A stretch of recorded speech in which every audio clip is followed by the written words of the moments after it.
Influenza vaccine கண்டுபிடிக்கப்படுறதுக்கு முன்னாடி உலகத்தில் வாழ்ந்து வந்த அதிகமான மனிதர்கள் உயிரிழக்கிறதுக்கு காரணமாக இருந்த இன்ஃபெக்ஷியஸ் டிசீஸ் இன்ஃப்ளூயன்சா தான். இந்த அளவுக்கு மோசமான பாதிப்புகளை ஏற்படுத்தக்கூடிய இன்ஃப்ளூயன்சா எப்படி ஏற்படுது, அதுக்கு உண்டான காரணம் என்ன அப்படின்னு ஒன்றுமே அந்த காலகட்டத்தில் புரியாமல் இருந்தது. அதாவது 5 கோடி மனிதர்களுக்கும் மேற்பட்டோர் உயிரிழந்தாங்க. இப்படி இந்த இன்ஃப்ளூயன்சானால ஏற்படக்கூடிய உயிரிழப்புகள் தொடர்ந்து அதிகரிச்சுட்டே போனது.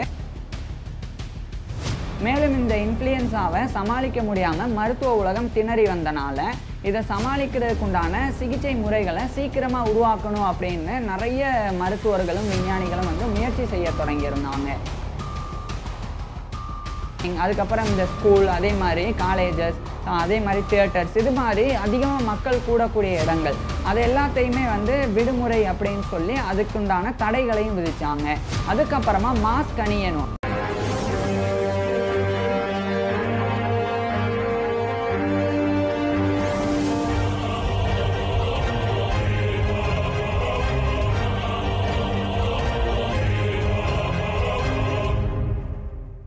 இன்ஃப்ளூயன்சா வேக்சின் கண்டுபிடிக்கப்படுறதுக்கு முன்னாடி மருத்துவ உலகம் சந்தித்த பாதிப்புகள் என்னென்னன்றதையும் அந்த பாதிப்புகளை சமாளிக்க கையாளப்பட்ட சிகிச்சை முறைகள் என்னென்னன்றதையும் பார்க்கலாம்.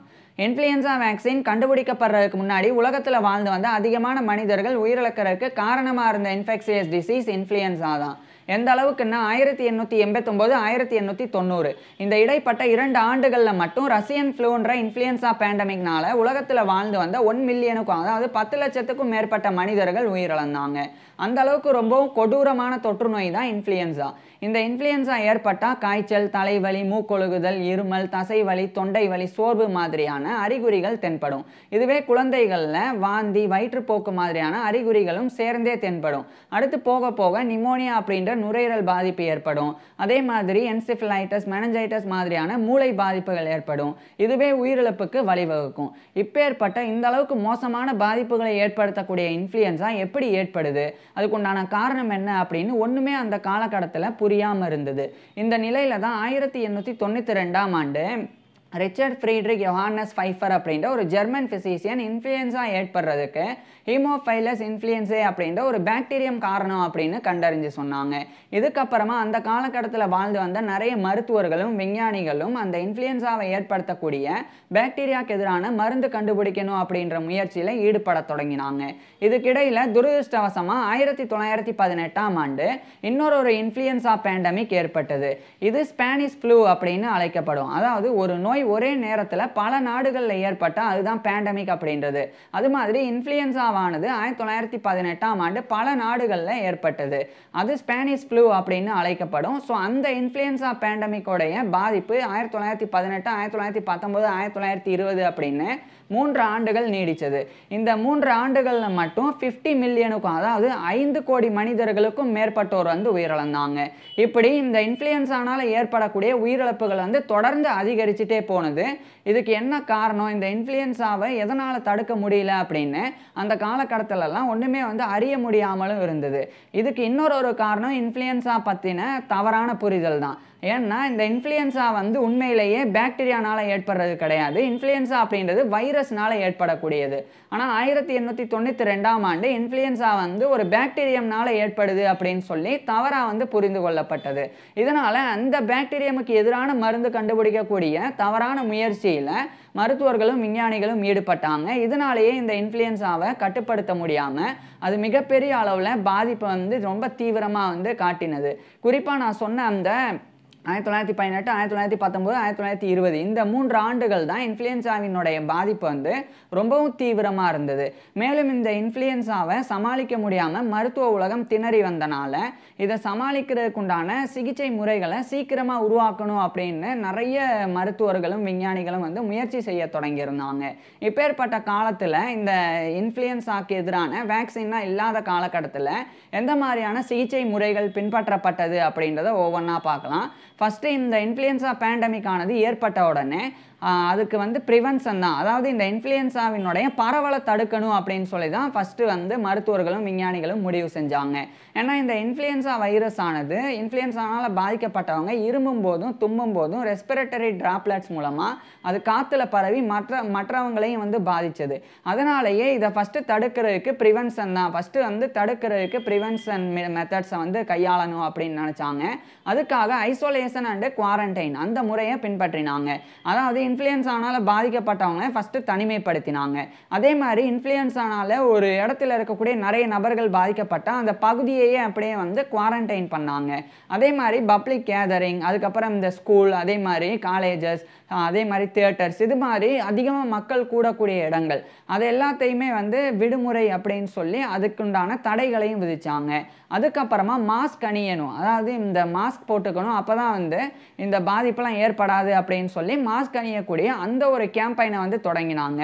அதுக்காக நிறைய ஃபேமஸான ஸ்லோகன்ஸ் கூட இருக்குது. குறிப்பாக வந்து wear a mask and save your life அப்படின்னு சொல்லி இது மாதிரி நிறைய ஸ்லோகன்ஸ்லாம் வந்து பின்பற்றினாங்க.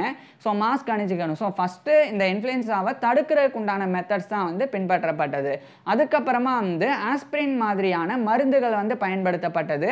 அது வந்து இன்ஃப்ளூயன்ஸாக்கு எதிராக கிடையாது, இன்ஃப்ளூயன்ஸானால் ஏற்படக்கூடிய காய்ச்சல், தலைவலி, தசைவலி இது மாதிரியான பிரச்சனைகளுக்காக ஆஸ்பிரின் மாதிரியான மருந்துகள் வந்து பயன்படுத்தப்பட்டது. ஆனால் அதுவே கூட நிறைய நச்சுத்தன்மையை வந்து ஏற்படுத்தி உயிரிழப்புகள் ஏற்படுறதுக்கு காரணமாகவும் அமைஞ்சது. அதுக்கப்புறமா இந்த இன்ஃப்ளூயன்ஸானால் பாதிக்கப்பட்டவங்களுக்கு சப்போர்ட்டிவ் கேர் வந்து வழங்கப்பட்டது. அதாவது இன்ஃப்ளூயன்ஸானால் பாதிக்கப்பட்டவங்க ஃபஸ்ட்டு ரெஸ்ட் எடுக்கணும், அதே மாதிரி நிறைய திரவம் சார்ந்த உணவுகளை வந்து எடுத்துக்கணும். அப்போ தான் ரொம்ப ஹைட்ரேட்டாக இருந்தால் இந்த இன்ஃப்ளூயன்ஸா பாதிப்பிலிருந்து மீண்டு வந்துடலாம். ஸோ அந்த மாதிரி முறைகளை வந்து அந்த காலகட்டத்தில் இருந்தவங்க வந்து பின்பற்றினாங்க.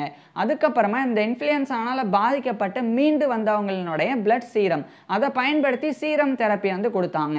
அதாவது இப்போ இன்ஃப்ளூயன்ஸானால் ஒரு நபர் வந்து மைல்டாக பாதிக்கப்பட்டு அதுக்கப்புறம் அதிலிருந்து மீண்டு வந்துட்டாங்க அப்படின்னா அந்த ஒரு நபரினுடைய பிளட் சீரமில் வந்து ஆன்டிபாடிஸ் இருக்கும், இன்ஃப்ளூயன்ஸா வைரஸை எதிர்க்கக்கூடிய ஆன்டிபாடிஸ் வந்து இருக்கும். ஸோ அதனால் அந்த இன்ஃப்ளூயன்ஸானால் பாதிக்கப்பட்டு மீண்டு வந்தவங்களினுடைய பிளட் சீரமை எடுத்து அதை வந்து இன்ஃப்ளூயன்ஸானால் பாதிக்கப்பட்டவங்களுக்கு கொடுக்கிறது. ஸோ அது மாதிரி பண்ணாங்க. அந்த சீரம் தெரப்பியை வந்து பின்பற்றினாங்க. இது ஓரளவுக்கு தான் வந்து கை கொடுத்ததே ஒழிய முழுமையாக அது வந்து கை கொடுக்கல. அதுக்கப்புறமா வந்து மூலிகைகள் வந்து பயன்படுத்தப்பட்டது. மூலிகைகளும் வந்து ரொம்ப எஃபெக்டிவாலாம் இல்லை, ஓரளவுக்கு தான் இன்ஃப்ளூயன்ஸால இருந்து மனிதர்களை மீட்டு கொண்டு வந்தது. ஆனால் நிறைய மனிதர்கள் வந்து இறந்து தான் போனாங்க. ஸோ இப்படி இன்ஃப்ளூயன்ஸா வந்து கட்டுப்படுத்த முடியாத ஒரு மிக தீவிரமான நோயாக தொடர்ந்து வந்து இருந்தது. அதுக்கப்புறமா இந்த இன்ஃப்ளூயன்ஸாக்குண்டான இன்னும் சில முறைகளை பின்பற்றுறதுல நிறைய மருத்துவர்கள் வந்து தீவிரம் காட்டினாங்க. அதில் பிளட் லேட்டிங், அதாவது ரத்தத்தை வந்து அதிகமாக வந்து வெளியேற்றுறது, அந்த மாதிரி வெளியேற்றினாலே போதும் இந்த இன்ஃப்ளூயன்ஸா பாதிப்புலாம் வந்து குறைஞ்சிரும் அப்படின்னு சொல்லி அது வந்து இன்னும் கடந்த காலங்களில் வந்து நம்பப்பட்டது. ஸோ இது மாதிரியான சிகிச்சை முறைகள்லாம் வந்து பின்பற்றப்பட்டது. ஆனால் இந்த எந்த சிகிச்சை முறைகளுமே வந்து பெருசாக வந்து கை கொடுக்கலை. அதுக்கப்புறம் 1928க்கு பிறகு ஆன்டிபயோட்டிக்ஸ் ஆனது கண்டுபிடிக்கப்பட்டது. அதுக்கப்புறமா அந்த ஒரு சில ஆன்டிபயோட்டிக்ஸ்லாம் பயன்படுத்தப்படலாம் அப்படின்னு சொல்லி அது மாதிரி அந்த இன்ஃப்ளூயன்ஸாக்கு எதிர்க்கிறதுக்கு, குறிப்பாக இன்ஃப்ளூயன்ஸானால் ஏற்படக்கூடிய நிமோனியா, என்சிஃபிலைட்டிஸ், மெனஞ்சைட்டிஸ் இது மாதிரியான பாதிப்புகளுக்கு உண்டான மருந்துகள் எல்லாம் வந்து பின்பற்றப்பட்டது. இதுக்கப்புறம் வந்து 1930 இந்த காலகட்டத்தில் எல்லாம் இந்த ரெண்டு நபர்கள் ரிச்சர்ட் சோப் அப்படின்னு சொல்லி ஒரு அமெரிக்கன் வைராலஜிஸ்ட்டும் அதேமாதிரி பால் ஏ லூயிஸ் அப்படின்னு ஒரு அமெரிக்கன் பெத்தாலஜிஸ்ட்டும் இணைஞ்சு பன்றிகள் ஆராய்ச்சி செய்து இன்ஃப்ளூயன்ஸா உண்மையிலேயே வந்து ஏற்படுறதுக்கு பாக்டீரியம் காரணம் கிடையாது, வைரஸ் காரணம் அப்படின்னு கண்டறிஞ்சாங்க. அதுக்கப்புறம் உண்மையிலேயே இன்ஃப்ளூயன்ஸா மனிதர்களையும் பாதிக்கக்கூடியது வைரஸ் தானா அப்படின்னு சொல்லி வில்சன் ஸ்மித் அப்படின்ற பிரிட்டிஷ் பிசிசியன், அதுக்கப்புறமா கிறிஸ்டபர் ஆண்ட்ரூஸ் அப்படின்ற பிரிட்டிஷ் வைராலஜிஸ்ட், அதே மாதிரி பேட்ரிக் லேட்லா